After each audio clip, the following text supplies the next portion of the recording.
അസ്സാം വലൈക്കും വറഹ്മത്തുള്ളാഹി വബറകാതുഹു. ഈജിപ്തിൻ്റെ പഴയ തലസ്ഥാനമാണ് അലക്സാണ്ട്രിയ. ആംർ ബിൻ നാസർ റളിയല്ലാഹു അൻഹു അവിടെ തലസ്ഥാനമാക്കിയിരുന്നു. ഇസ്ലാം ആദ്യമായിട്ട് വന്നത് ഉമർ ബിൻ ഖത്താബ് റളിയല്ലാഹുവിൻ്റെ കാലത്താണ്. ഈജിപ്തിൽ ആംർ ബിൻ നാസർ റളിയല്ലാഹു അൻഹു അവിടെ ഗവർണറായിട്ട് മുഹമ്മദ് ബിൻ ഖത്താബിൻ്റെ ഗവർണറായിട്ട് വന്നത്. ആ നഗരം ഉണ്ടാക്കിയത് അലക്സാണ്ടർ ചക്രവർത്തിയാണ്. അതുകൊണ്ടാണ് അലക്സാണ്ട്രിയ എന്ന് പറയുന്നത്. മാസിഡോണിയയിൽ നിന്ന് പുറപ്പെട്ട് BC 3-ാം നൂറ്റാണ്ടാണെന്ന് തോന്നുന്നത് അദ്ദേഹത്തിൻ്റെ കാലഘട്ടം. ആ കാലഘട്ടത്തിൽ അദ്ദേഹം അവിടെ വന്ന് ഈജിപ്തിൻ്റെ വടക്ക് ഭാഗത്ത് മെഡിറ്ററേനിയൻ കടൽ തീരത്ത് ഒരു നഗരം അദ്ദേഹം സ്ഥാപിച്ചു. അതാണ് ശരിക്കും ഇസ്കന്ദരിയ എന്ന അറബി പറയുന്ന അലക്സാണ്ട്രിയ. അത് തലസ്ഥാനമാക്കി ഭരിച്ചു. പിന്നീട് ഉള്ള കാലഘട്ടങ്ങളിലൊക്കെ അതൊക്കെ തന്നെയായിരുന്നു. കൈറോ ഉണ്ടാക്കുന്നതിന് മുമ്പ് 1000 വർഷത്തോളം ഈജിപ്തിൻ്റെ തലസ്ഥാനം അത് തന്നെയായിരുന്നു. അവിടേക്ക് 220 കിലോമീറ്റർ ഉണ്ട് കൈറോയിൽ നിന്ന്. പോകുന്നത് സഹാറ മരുഭൂമിയിലൂടെയാണ്. ഇഷ്ടംപോലെ സഹാറയും തോന്നൂല. റോഡിൻ്റെ 2 ഭാഗങ്ങളിലും ആയിരക്കണക്കിന് ഏക്കർ പരന്ന് കിടക്കുന്ന ഓറഞ്ച് തോട്ടങ്ങൾ, ഒലീവ് തോട്ടങ്ങൾ, ഗോതമ്പ് വയലുകൾ, മാവിൻ്റെയും വാഴയുടെയും തോട്ടങ്ങൾ, ഇങ്ങനെയൊക്കെ കാണാം. അത് കുറേ ഉറവുകളിൽ നിന്നും ചിലത് നൈൽ നദിയിലെ വെള്ളം ഉപയോഗിച്ചിട്ടും ഒക്കെ കൃഷി ചെയ്യുന്നത് റോഡിൻ്റെ 2 സൈഡിൽ നിന്നും ധാരാളം കാണാം. അങ്ങനെ കൃഷി സ്ഥലങ്ങളും മറ്റൊക്കെ കണ്ടുകൊണ്ടും ചിലപ്പോൾ കൃഷി സ്ഥലമില്ലാത്ത സ്ഥലമുണ്ട്, മരുഭൂമിയായിട്ട് അങ്ങനെ സഞ്ചരിച്ചു. സഹാറ എന്ന് പറയുന്നത് ശരിക്കും 10ഓളം ആഫ്രിക്കൻ രാഷ്ട്രങ്ങൾ ഉൾക്കൊള്ളുന്ന ഈ ഇന്ത്യയുടെ 2.5 ഇരട്ടിയിലധികം വലുപ്പമുള്ള വലിയൊരു ലോകത്തിലെ ഏറ്റവും വലിയ മരുഭൂമിയാണ്. അത് മൊറോക്കോ മുതൽ ഈജിപ്തിലെ ഏറ്റവും പടിഞ്ഞാറ് മൊറോക്കോ മുതൽ ഏറ്റവും കിഴക്ക് ഈജിപ്ത് വരെയും ഏറ്റവും വടക്ക് മെഡിറ്ററേനിയൻ കടൽ തീരം മുതൽ തെക്ക് മധ്യാഫ്രിക്ക വരെയും പരന്നു കിടക്കുന്ന വലിയൊരു മരുഭൂമിയാണ്.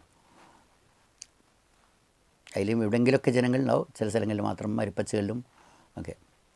അതിലൂടെയാണ് യാത്ര പോയിരുന്നത്. എന്നിട്ട് വടക്ക് പോകുമ്പോൾ ഉള്ള ചില ടൂറിസ്റ്റ് കേന്ദ്രങ്ങളാണെന്ന് പറയുമ്പോൾ തന്നെ പൈസ അധികം വാങ്ങണം. ചില അവിടെ ഒരു സ്ഥലത്തുണ്ട്, ഇപ്പോൾ ഏകദേശം 100 കിലോമീറ്ററൊക്കെ കഴിഞ്ഞിട്ട് ഇറങ്ങുന്നൊരു സ്ഥലം. അപ്പോൾ അവിടെ വിദേശികൾ നമ്മൾ ഈജിപ്ഷ്യൻ പൗണ്ട് കൊടുത്താൽ കുറച്ചും കൂടി കുറയും. എന്നാലും എത്ര വാങ്ങണമെന്ന് അറിയാം? $3, ചില സമയത്ത് $4 വരെ വാങ്ങാറുണ്ട്. ചിലപ്പം $3. $4 ആണെങ്കിൽ 4-32, ഏകദേശം 300 റുപ്യോളം ഒരു ചായക്കായി.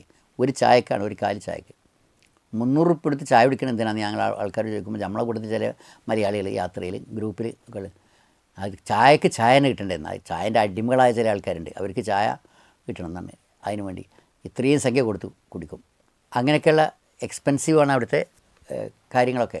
ചില സ്ഥലത്ത് ഞങ്ങളൊന്ന് ഇറങ്ങി ഈ ഓറഞ്ച് തോട്ടങ്ങൾ, ലെമൺ തോട്ടങ്ങളൊക്കെ ഉണ്ടാവും, ചെറുനാരങ്ങയുടെ ഒന്നായിട്ട് ഒക്കെ. നല്ല വലിയ സംവിധാനങ്ങളിലൂടെയാണ് അതിനെ കൃഷി നനയ്ക്കുന്നത്. ഒരു മെഷീൻ അങ്ങനെ ഓട്ടോമാറ്റിക്കായി നീങ്ങും. അതിൽ നിന്ന് വെള്ളം അടിക്കുന്ന ആ പമ്പിൻ്റെ പിന്നോട്ട് വെള്ളം തള്ളുന്ന ആ ജെറ്റ് തിയറി അനുസരിച്ച് ആ മെഷീൻ മുന്നോട്ടങ്ങനെ നീങ്ങിക്കൊണ്ടിരിക്കും. കൃത്യം ലൈനിൽ വരികളായിട്ട് ഉണ്ടാക്കിയതുകൊണ്ട് ആ വരികളിലൂടെ ഇതിൻ്റെ ആ ഒരു നനച്ചുകൊണ്ട് ഇങ്ങനെ മുന്നോട്ട് നീങ്ങും. ഇങ്ങനത്തെ കാഴ്ചകളൊക്കെ കണ്ടുകൊണ്ട് ഞങ്ങളിങ്ങനെ വടക്ക് പോകും. അലക്സാണ്ട്രിയയിൽ എത്താനാകുമ്പോൾ ഒരു തടാകമുണ്ട്, മാരിയോട്ട് എന്നാണ് അതിൻ്റെ പേര്. ഈ മാരിയോട്ട് തടാകം ഉണ്ടായതുകൊണ്ടാണ് ഈ അലക്സാണ്ടർ അങ്ങോട്ട് ആകർഷിക്കപ്പെട്ടത്, അവിടെ തലസ്ഥാനം ഉണ്ടാക്കാനൊക്കെ തീരുമാനിച്ചത്. അത് ഈജിപ്തിലെ റസൂലുള്ളാഹി സ്വല്ലല്ലാഹു അലൈഹി വസല്ലമയുടെ ഭാര്യയായ ഈജിപ്തുകാരി മാരിയത്തുൽ ഖിബ്തിയല്ലേ. ഖിബ്തി എന്ന് പറഞ്ഞാൽ ശരിക്കും ഫിറോവിൻ്റെ വംശത്തിൽപ്പെട്ടാണ്. ഖിബ്തിയ, കോപ്റ്റിക് എന്ന് പറയാം. ഇപ്പോഴത്തെ ക്രിസ്ത്യൻസിന്, അവിടുത്തെ ക്രിസ്ത്യൻസിനും ഒക്കെ കോപ്റ്റിക് ക്രിസ്ത്യൻസ് എന്ന് പറയാം. മാരിയ ആണ്, അത് ഇംഗ്ലീഷിൽ പറയും മാരിയോട്ട്. വലിയൊരു തടാകമാണത്. വേലിയേറ്റ സമയത്ത് അതിൽ കൂടുതൽ വെള്ളം ഉണ്ടാവും.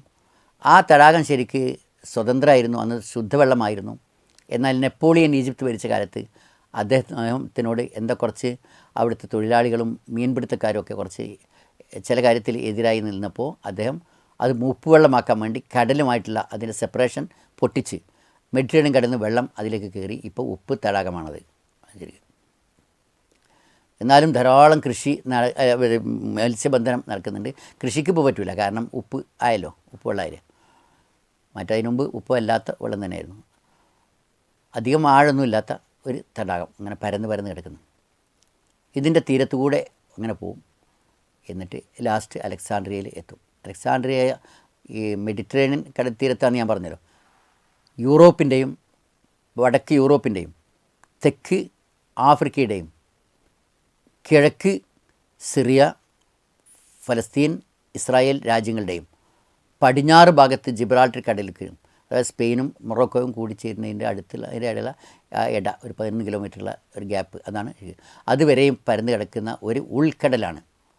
3 ഭാഗവും കരയാൽ ചുറ്റപ്പെട്ട കടലിനാണല്ലോ ഉൾക്കടൽ എന്ന് പറയുന്നത്. അതാണ് ശരിക്ക് മെഡിറ്ററേനിയൻ കടൽ, അൽ ബഹറുൽ മുത്തവസിത്ത് എന്ന അറബിയിൽ പറയുന്നത്, മധ്യധരണിയാഴി എന്ന് മലയാളത്തിൽ പറയുന്നത്. അതിൻ്റെ അക്കരെ യൂറോപ്പാണ്. അപ്പോൾ ഞങ്ങൾ അലക്സാണ്ട്രിയയിൽ ചെന്ന് നോക്കുമ്പോൾ അക്കരെ യൂറോപ്യൻ രാജ്യത്താണ്. നേരെ കൃത്യം നോക്കുകയാണെങ്കിൽ ഈ തുർക്കിയാണ്. തുർക്കിയിൽ നിന്ന് കുറച്ചാണ് പോയാൽ യൂറോപ്പാണ്. തുർക്കി ഫുൾ കുറച്ച് ഭാഗമേ യൂറോപ്പിലുള്ളൂ. തുർക്കി ഒരു യൂറോപ്യൻ രാഷ്ട്രമെന്ന് പൊതുവെ പറയാറുണ്ടെങ്കിലും തുർക്കിയിൽ ഇസ്തംബൂൾ എന്ന പഴയ കോൺസ്റ്റാന്റിനോപ്പിൾ, ഇസ്തംബൂളിലെ കുറച്ച് ഭാഗം, ഇസ്തംബൂൾ അതിൽ ഒരു ഭാഗം മാത്രമേ യൂറോപ്പിലുള്ളൂ. ഇസ്തംബൂളിലെ കുറേ ഭാഗം ഏഷ്യയിലുമാണ്. രണ്ടും കൂടി ഏഷ്യയും യൂറോപ്പും തമ്മിൽ ബോസ്ഫറസ് കടലിടുക്ക് എന്നൊരു കടലിടുക്കാണ് രണ്ടിൻ്റെ ഇടയിൽ.